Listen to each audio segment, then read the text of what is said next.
Guys, and welcome back. We're a bit behind on stuff, so I'm going to get pretty much straight into it. The car's sat on a trickle charger because it's not done anything for 4 or 5 months maybe.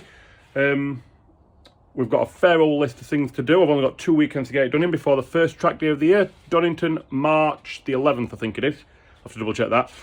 But I'm hoping to get quite a bit done before the actual track day. Made a list. We've got, it needs an MOT before the track day. It's got an airbag light on because I removed the rear tensioners. So I need to get that sorted. I think I've got a side light bulb out and obviously don't currently have a front plate on. I want to service it before the track day. It needs oil and filter, a full bolt check, and brake fluid could just do a flush through. And then we've got some mods. The brake ducts I've mentioned in a previous video, they need installing. I've got a roll cage, which is here. I've got some wheels, which are there. Fire extinguisher mount on the way from SW Motorsport, and wheel stud conversion, which is in a Supreme Motorsport box there. Also, ignore the garage, it is a shithole because I'm lazy and procrastinate.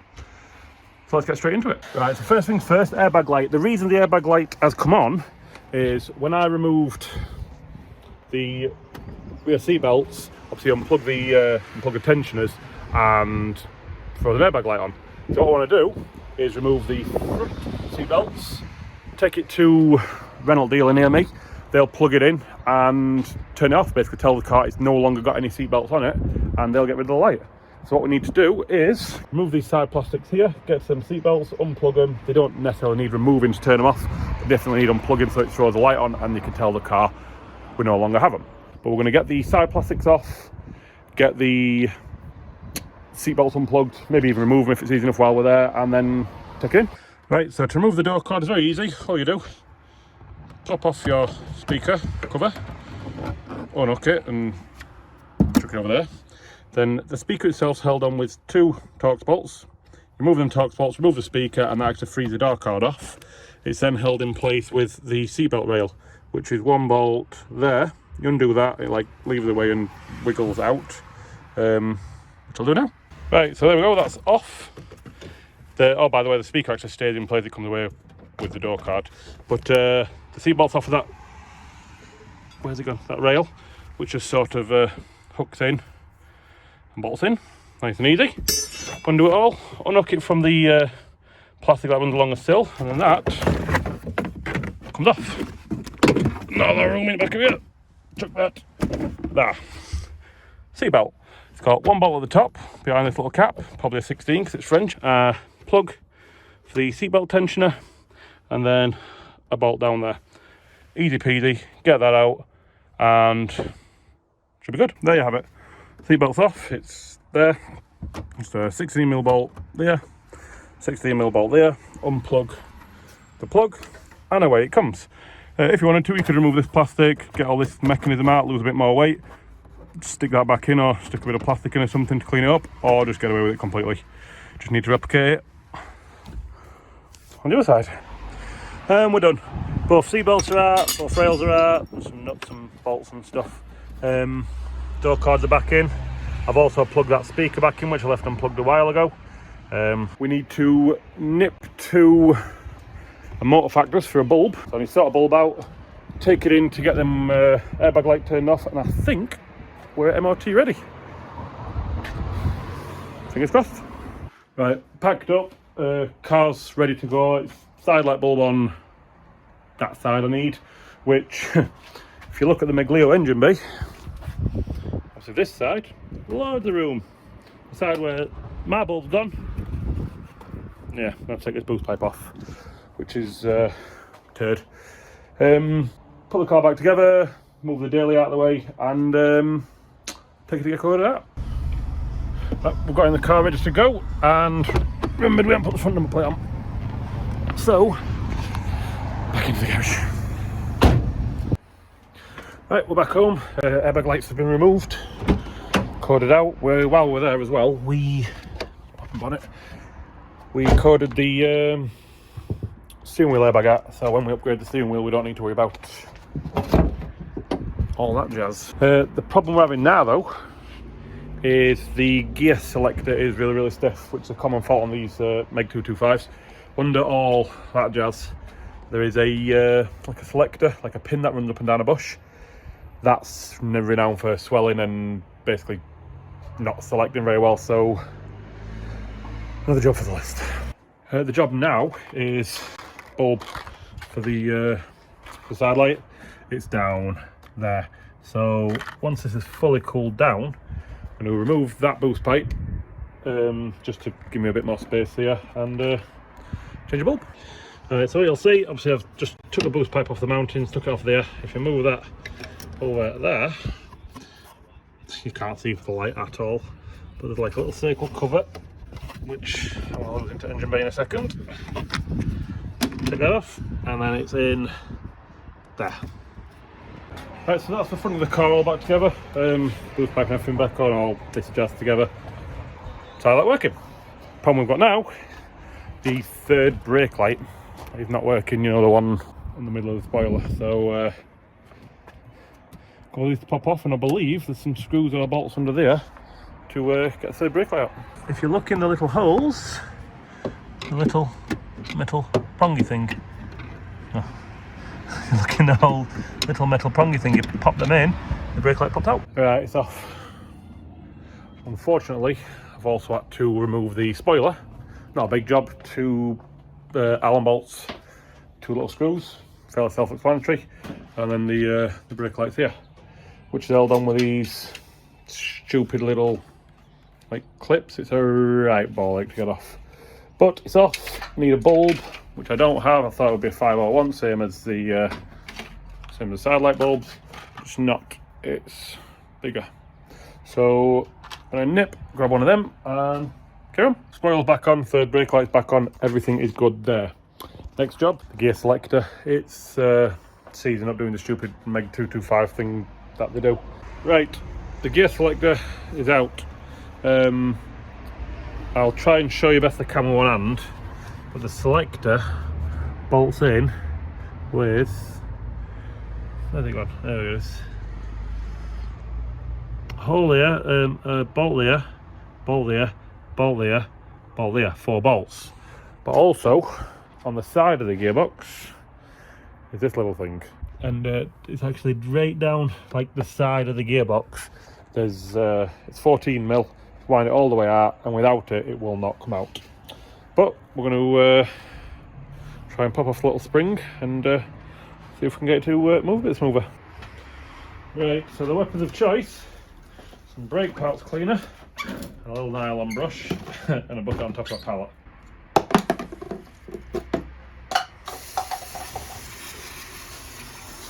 Yeah, the crud and whatnot built up on there. So we can see what we're working with.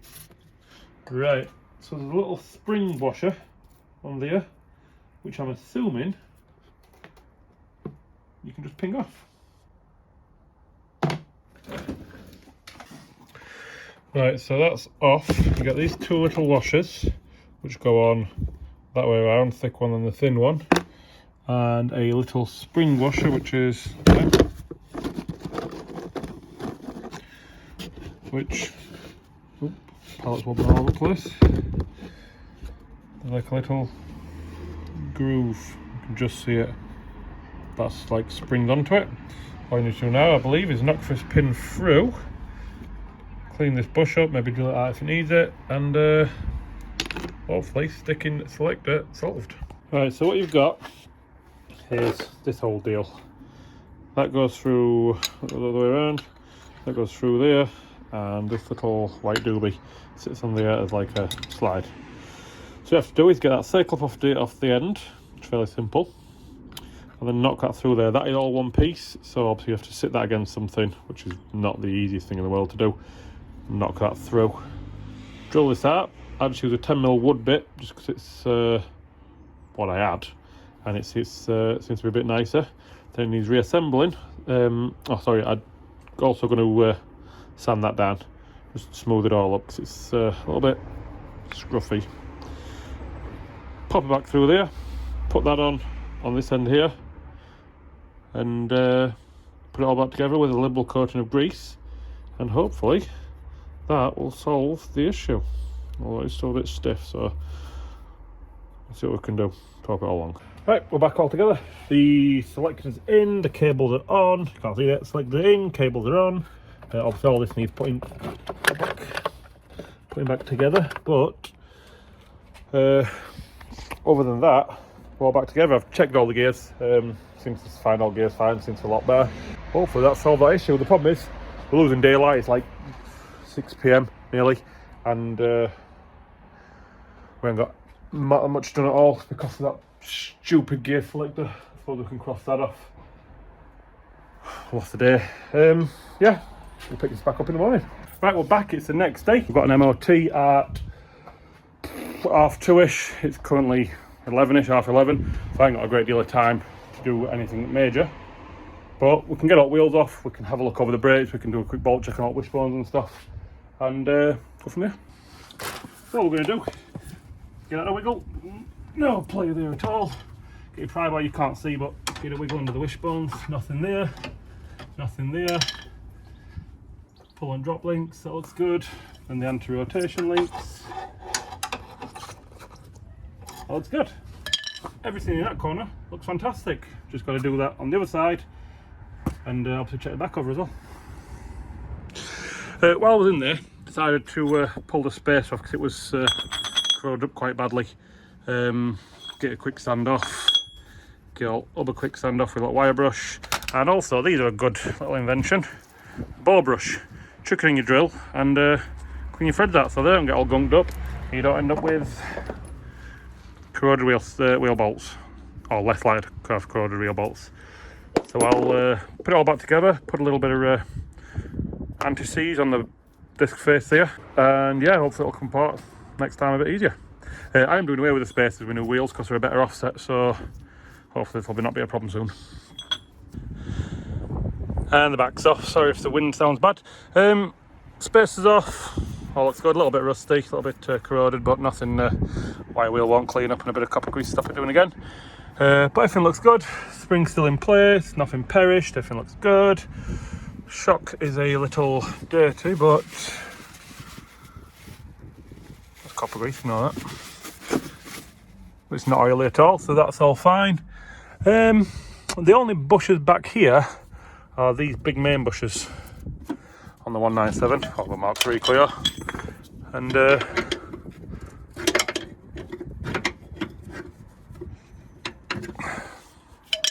they look good. That don't look good though, does it? It's a little bit corroded. Yeah, everything looks good in this corner. Just get all this wire wheel down and put it back together.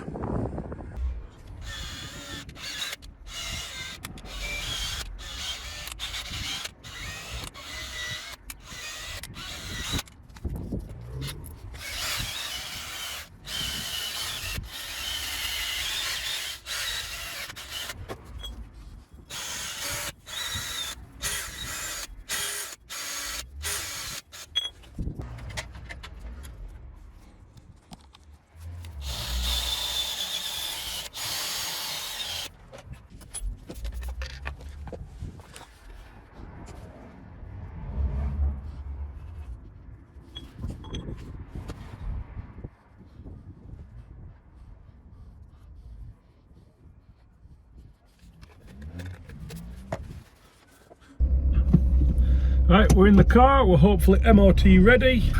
Go to the MOT centre, fingers crossed, we pass. Right, it's the next day. I didn't record at the MOT place or after because it was date night and I had to get home and get ready. But the car passed by the skin of its teeth. O2 levels on emissions were so close, and one handbrake cable stretched a bit, so handbrake's literally just made the cut. The rest of the brakes are all fantastic, obviously, but we'll not get into that.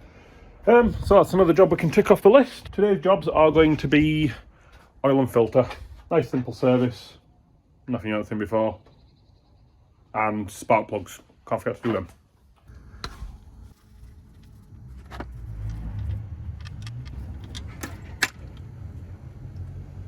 Not bad.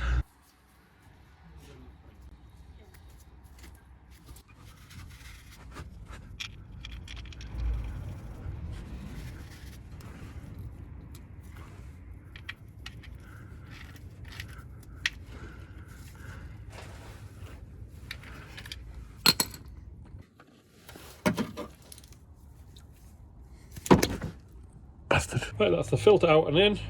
Oil out, need to put some oil in, but we'll do that in a second because it is spark plug time. We will be checking that gap. This should come gap from factory, but I would like to double check, don't trust anybody. If you've never done this before, it's very simple. You just get to your gapping tool thing, get the right one, which for the Megane 225 engine is 0.9, I don't know if you can see that, and you just put it in the gap and check. There should be the tiniest amount of drag. You can see that. Goes in, then catches straight up, which is perfect. Do that 4 more times. Right, now the spark plugs are gapped, we have to get the old spark plug out.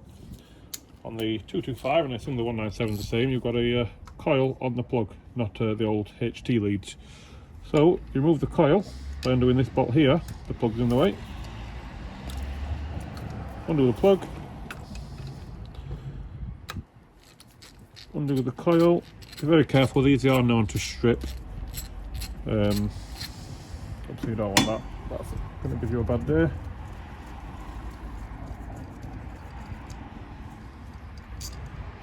Take the bolt out, take the coil out.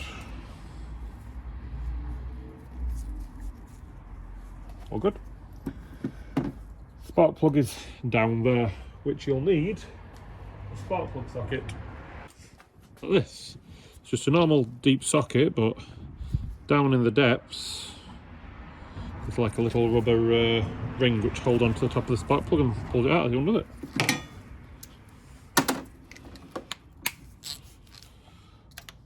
Down there.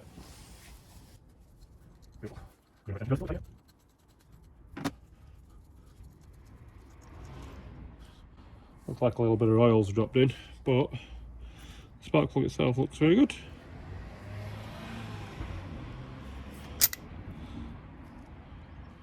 Beautiful.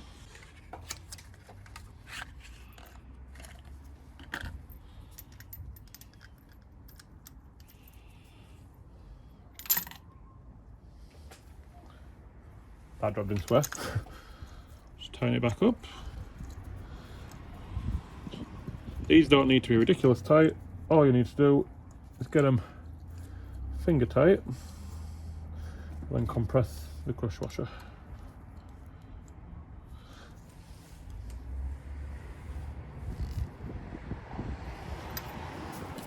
Just got to do that 4 more times.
Right, and that's pretty much going to be it. I have a feeling this video is going to be getting on a little bit, so we don't want to be dragging out too long.